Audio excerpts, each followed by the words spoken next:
Everyone, good to see you all here.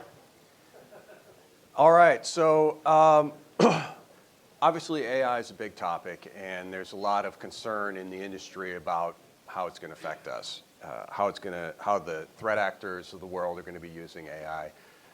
So I'm here to talk to you a little bit about what's happening in the industry, what we see as far as AI and the effect it has on the industry, and how both the threat actors as well as us on the protection side of the business can actually use AI, as well as where we see things going. And so with that, I'll jump right in. So really quick, a little background about what Cloudmark does. So Proofpoint is a security company, and Cloudmark is a division within Proofpoint. And we have, amongst other things, we have a mobile threat protection platform that lies in various places. It can go in MNOs, aggregators, wherever that may be, and we provide messaging protection. So we have a platform that protects all the different types of text messaging, and we have that deployed around the world. Oop, looks like this one's building. Let me just build that up. So one of the big themes that we're seeing, and I'm not going to hit on all of these, but one of the big topics obviously is AI. There's concern that people are going to, everyone hears about ChatGPT, large language models, how are people going to use that and what's going to happen. And we have started using that. Obviously, we have a group within Proofpoint. We invest in AI technology. We use it to bolster our defenses. But we are seeing a little bit of an increase in the use of automation, machine learning, AI in the threat actors and their attacks that are happening now. We also see a lot of social engineering and attacks that are based on that. And everyone here has probably seen that. You get a message, hey, from some random number. A lot of people reply back to that number. A lot of them get hooked. And these are some pretty insidious attacks, and they're happening. So there's a lot of risk that's happening, and it's increasing across the board. The big thing that we see is the human attacks. The social engineering, conversational attacks, getting into people and focusing on that. The broad attacks of the past, where you just blast out spam and hope somebody clicks on the link, it's still out there. There's still a lot of people that do that because there's various levels of protection across the whole ecosystem. But we have seen an increase in sophistication. And the focus is on smishing, and the focus is on attacking all of you, particularly the high-value attacks where people can get in, get you when you're vulnerable in various forms. You make a mistake, talk to that person, they come back to you. We've seen these attacks. There's a whole back and forth, and then there's a, hey, why don't we take this to a phone number? We know that person's probably lost a lot of money then. So that's the whole approach. That's what we're seeing in the industry. So the whole progression of how the attacks, they just continue to evolve. And I'm not going to go through this whole list, but really it's become much more sophisticated and much more of a pinpoint attack focused on the person rather than the broad-based approach, which I talked about. So we're seeing this, again, I'm repeating a little bit, but we're seeing this, and we're seeing it increase a lot. I'm not going to go through all the numbers there, but we're increasingly seeing sophisticated attacks with the growth of A2P messaging and the value that is in that business, and the continued use of text messaging. It's ubiquitous. It's used. I mean, everyone can get a text message, so people use it around the world. It's still a huge attack vector, and the threat actors have figured this out. And so we have seen a huge amount of growth in the attacks that are happening. A lot of loss from a personal perspective, but there's also a lot of business loss. People actually use text messaging for business, obviously. We're all here and we're talking about it.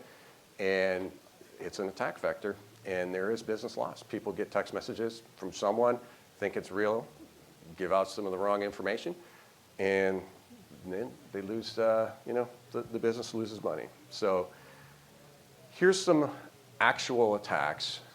I want to point out that we've put up some attacks on this former CEO of Proofpoint, Sean Willey, who recently left. These are actual messages that have been attacks out there. There's a current, recent transition to our CEO, Sumit Dhawan. There's an attack up there already. They're very quick. He's been here for 3 months, and we're seeing people send out attacks where they send a message out to someone within Proofpoint, impersonating Sumit, or in the past to Sean, and they just send out a random message. And we have seen and we have heard that even the people within Proofpoint are primarily attacks on our sales force. They've actually not necessarily fallen for it, but there's been a discussion, and then they realize, oh, this isn't Sumit. And so these are pretty sophisticated people. There's actually a person on the other end doing this. A lot of it's, it's not necessarily AI-based, but it is very personal and very intelligent. All right, so let's get into where AI fits in. So first off, to talk a little bit about the fear of AI, is we have not seen it become a huge threat vector yet. The reason being is the stuff that's happening right now still works. There's a lot of attacks out there. There's a lot of ways that people approach it. So what we have to do is we have a layered approach. You'll see AI peppered in there, but there's a whole lot of different things you have to look at, whether it's rules-based, whether it is behavioral analysis, whether it's looking at message feedback, content detection, fingerprinting. There's a whole slew of different things that we have to do to look at to stop attacks. AI is a tool within that toolkit. It's not the be-all, end-all, because the threat actors aren't necessarily using AI in all of their attacks, as well as there are a lot of various reasons why AI is a good tool, but not necessarily the only tool that you need to use out there. All right, so AI is a great tool from an intelligence standpoint. You want to understand trends. You want to be able to get to abstract concepts and understand different flows and message flows and how someone could be getting attacked from a conversational attack. AI is fantastic at that. So it's a very good tool that we can use from that perspective. It's also a tool used by our threat analysts. So our analysts can use AI. We have a couple of projects that we've put together where you can actually, when we're building out the automated tools where they can see certain attacks or a potential attack that's brought to their attention, and they can take action on that. But there are some downsides from AI. It's very expensive, computationally expensive. It's a tool that if we were to say we're going to scan every message, send it out, use a large language model to detect if there's some sort of attack happening, we'd be out of business really quick. It's incredibly computationally expensive. It requires a lot of oversight. There's various things that can happen with AI. You've probably heard about hallucination, different buzzwords within AI. But what happens is if you don't actually have people monitoring, making sure that the right data is fed into the platform, it drifts and it can give you a lot of false positives. So it's something we need to be cautious about. We're very aware of that. And false positives you do not want in the industry. So we are very focused on making sure that the AI models that we have are tightly controlled. And one of the other things that's not up there, but text messaging, all messaging as a whole has a latency requirement that's very strict. Generally, we have to return a verdict within about 20 milliseconds. You can't take a message, send it to an AI sandbox, have it test that message, and then say, render a verdict. By that time, you've exceeded your latency model, and it just doesn't work. So you actually have to take action. And so how we use AI is essentially think of it as a post-processing model. You can look at the attacks that are happening, you can look at the different approaches that are happening, and then you can feed back that into your threat detection pipeline and use a more rules-based, content-based approach to detect the attacks.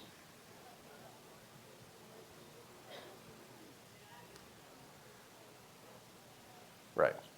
So I'm kind of repeating here what I spoke about earlier, but I think the big thing to talk about is that it certainly improves detection. Using the models to actually help your threat analysts within your organization are some of the most effective approaches right now. As I mentioned, kind of the post-processing model where you actually have the AI models bubbling up some of the attacks, so you can use that to train your models, to train your technology and to build on your technology to improve your threat detection. So it really accelerates the workflow and it's a very effective tool there. Sorry for the sniffles. I'm at the tail end of a cold. All right, whoops, sorry, went one too far. So one of the big things is with AI is also just all the pieces that have to come in. AI is only as good as the information that flows into it. So if you do not have a large pipeline of data that's being fed into your AI models, what you basically get is garbage in, garbage out. It's the way that AI works. And so as you all know, the way that ChatGPT works is it just feeds in a ton of information relative to what you're trying to get it to do, and then it goes and figures out the best result. That's really at a high level how it works. If there isn't a lot of information for it to look at, then it gives you a result, and that result is not going to be what you're actually looking for. So you need to make sure that you have all these different pieces coming in. And that's exactly leading into this message, is that the training. If you don't have a broad training model, if you don't have all the information that's available within the pipeline, within the entire ecosystem, you do not get good results. So you need to have a lot of high quality, high fidelity data that comes into your platform. And so this is not a promotional slide, it's just an example of all the different information. This is within the Proofpoint ecosystem. If you look at the numbers, these are the number of messages that we look at annually. These are in the trillions. Trillions of messages, trillions of URLs, trillions of emails that are scanned. And the reason I mention email as a fact is that there are threat actors that work in both email, there's threat actors that work within text messages. Obviously, there's content that overlaps. So when you get a lot of intelligence on one side, you actually can use that intelligence on the other. So vice versa. Anything that we find within the world of text messaging, we actually can utilize that within the email pipeline. So there is a whole lot of intelligence that is needed to build out your AI platform. And if you don't have this broad ecosystem, you are challenged to create a model that's going to be effective. So to conclude, is that really it comes down to the human factor. It comes down to attacking the people, and it actually comes down to the people on the other side who are sending out the attacks. And if you get a message and you're being attacked, if you reply to the person and you're angry, don't attack me, you're actually not getting the person that's there. I don't want to get into the gory details, but generally those people that are attacking you are actually part of human trafficking, and they're forced to do these attacks. So it's a very sad and evil business. But they are the people that lead these attacks, and have these people doing these attacks are very sophisticated in how they do this.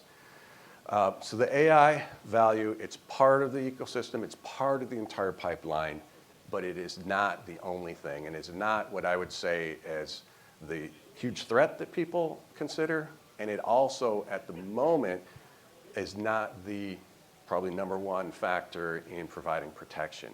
It's growing. Every year it gets more intelligent. Every year the amount of data that's pumped into these models continues to grow. So it's becoming more sophisticated. But again, as we all know, as the attackers get smarter, the defenses get smarter, and this is a continual race against each other. And the last thing, just to reiterate, is that it's all about data. You need more data, you need massive models, and you need to continue to grow that data to be effective. And with that, any questions?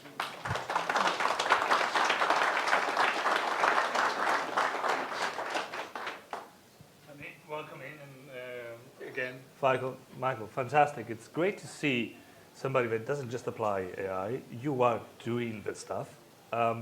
If there are questions, I'll start with a question. We want you interactive, so that's your homework.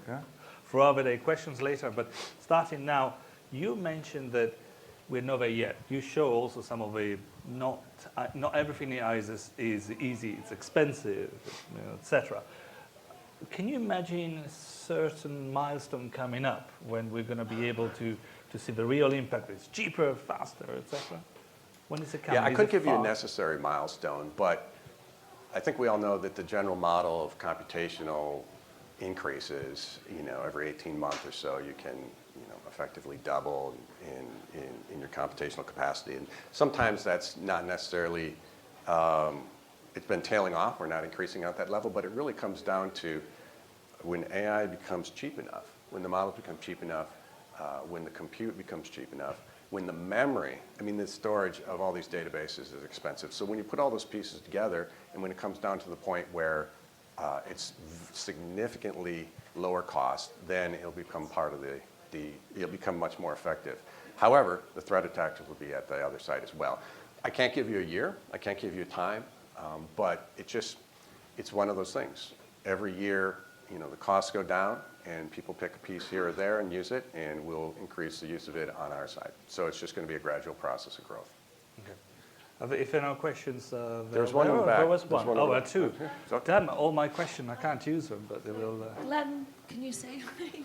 Hi, just a quick question.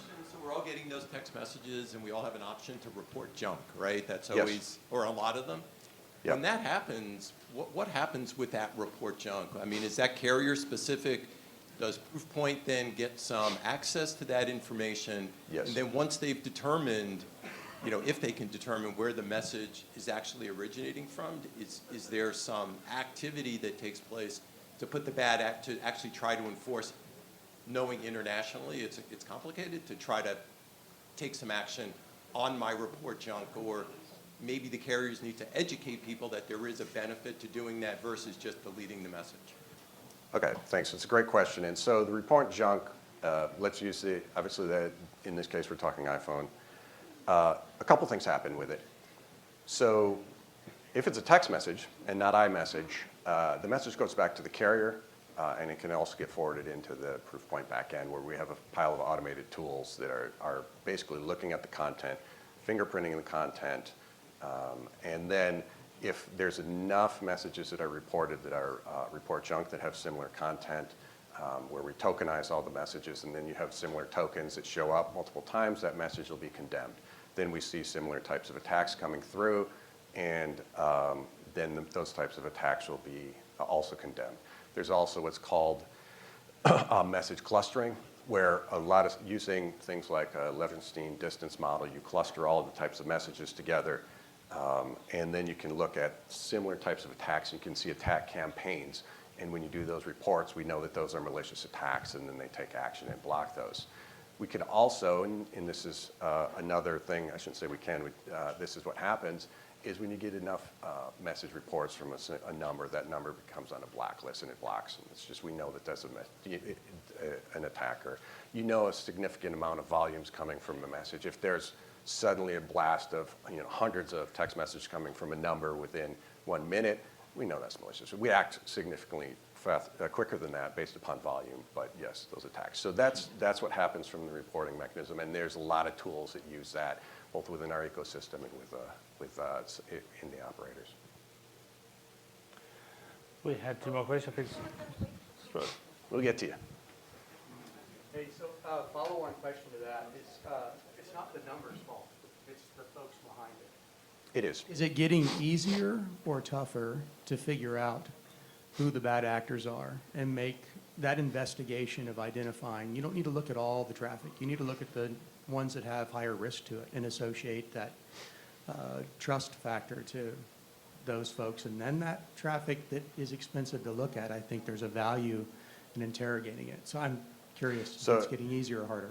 Okay, so if the question is, do we know that the number's coming up?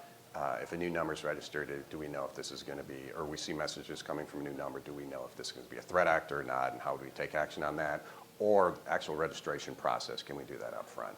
So I think, I'll try to answer your question that I think it is. So obviously the mobile senders, the CPaaS operators out there, need to be very careful how I say this, but there are different levels of scrutiny, if you will. Some are rigorous in how they allow people to sign up, and they take action upon people that are putting attacks through. And this is, by the way, these aren't the only direction. I'm just giving you an example. There are other vectors. Some are less rigorous in their approach and how they deal with that. So it really comes up front as to how someone, here's an example. A lot of threat actors go, they get stolen credit cards, they sign up for a service, and they blast messages. It gets blocked. It gets blocked within seconds. They don't care. They move on to their next number, and you just cycle through them. Thousands, tens of thousands of numbers. And they know who's going to allow that to happen. And so they just go to that person, group, and they just have a proliferation of numbers, and they just blast through. And so it really comes up to the front end and how that attack happens. Obviously, our platform can detect that and block it, but nothing's perfect. And so if you have essentially free numbers and a free volume of numbers and not a lot of oversight on that side, then the attacks can come through. So does that answer your question? It does. I just think there's some work we can all do. Absolutely. Find this traffic from typically downstream providers, because they're smart about that, and sharing that information in the ecosystem so you guys can do better tagging to weed out those folks that are there. Well, it's interesting you mentioned that, because there is obviously ways to do this in tag messages, and there are a lot of people that are signing up for campaigns, and the message gets tagged as a certain campaign, and then it goes to the platform, and we know that that's a valid sender. And if we see similar types of messages coming from someone who is not registered in the campaign and these messages are not tagged, we can obviously take action on that and scrutinize it more closely. So that's just one example of what you're saying. It's a whole ecosystem approach. Everyone from end to end has to be on board with this. And again, being careful when I say this, there are different incentives within this environment. There's a lot of money floating around in the messaging ecosystem. A lot of people making a lot of money. And for some people, it would affect their revenue stream. So, all right, I think yeah, I understand that. So we've got 2 more people. So hopefully I answered your question. I can go on for hours. You need me to shut up and just move on to the next person. All right. I'll only ask one question. I was going to ask a follow-up to that one. But I'm curious, can you use AI ML to address malicious URLs? How can you use it Yeah, to address how are you malicious using that? Because the problem is layers deep underneath the URL. It's not Yeah, in so to answer the question, how do we use it for AI to do the attacks? And again, it gets back to the post-processing, as well as if the URL is coming from a certain domain, and the type of message, it's a combination of the message content, the type of domain and where it's coming from, and you can actually use that to do upfront detection. But where it's more effective is on the back end, is detecting these attacks, allowing the platform to learn and understand these messaging clusters that are coming through, and then using it there. It's not used in any way, sense, or form to send a URL to AI midstream and then do the detection. As I've got back to it, it's both a latency issue as well as a cost issue, a computational cost issue, in that, but primarily a latency issue, that you can't necessarily go if you have a completely new URL and do that. So it's a whole combination of different places that you actually use it. Yeah. So you mentioned the bad actors don't yet use AI because the costs and so on. One right? clarification. I didn't say they don't use AI. I said that it's not pervasive because the current attacks are still effective and Right. So the inexpensive. current attacks are based on volume. You They're send actually out- very pinpointed. But as I mentioned, a lot of these attacks are based upon people who have been human trafficked. So again, a very evil thing, but these are low-cost solutions where you have a person sitting on one end of the text message and it's an active attack. That's one example of what's happening. And these happen in various regions where, if you will, the ability to law enforcement, et cetera, is not as robust. And so it's not that AI isn't used. It's just that if you've got stuff that's working and you have certain weaknesses within the ecosystem where protection is not taken as seriously, I'm not going to point out where or what, but it is absolutely there are weaknesses in the system. These attackers are intelligent. They're probing every piece of the network. They're attacking here. They're attacking this MNO. They're attacking this provider, finding out where the soft spots are. And if there's a piece of the network that is not protected, they're just slamming that. So I didn't say that they don't use AI. I just said that things that are working right now work for them. And until the entire network is secure, if there's soft spots there and you're making money on it, why go spend the extra money to build out models in AI? That's what I was trying to get at. Okay, got it. So I was just, projecting a Wayne Gretzky moment for the bad actors. Like they're skating to where the puck is, and the puck is in this conversational messaging which we talk about. That's the holy grail for all of us here sitting here, right? So for them to get there, they can use AI and get there. So I just wanted to know, how will your AI detect that there's another AI on the other end? That's what I was trying to get to. Ah, I see. Okay, so first off, AI is, even though large language models are very effective right now, the conversational and the content isn't perfect. You'll see it drift. And so you can detect the content and use the content detection. You also use volume, you use message flow. If a sender is sending out a similar types of attack to a large, broad audience, you know that's a threat actor. If people are receiving a proliferation of messages from a certain number that they've never received before, that might be an attack. Then you apply your model to that attack and specifically decide if it is being used, if it's a threat actor. And then we don't necessarily try to distinguish whether it's AI or whether it's an actual human on the other end, because ultimately it's an attack and we try to take action on it. Once the models reach a point where it really looks like another human being on the other side, then I think it will have higher level of usage. But it isn't quite there yet. You can generally tell, and I think all of you, if you've ever worked with a bot, you can usually tell that it's a bot on the other side and it's not an actual person. Well, with that, more to follow up, I think, in the next possibly discussion and so on. This is a very exciting part, unfortunately for the good, the technology side, but also for all the bad things that happens. I'd like to thank again, Michael, You're for welcome. all the great work you're doing. Cloudmark and Laudon.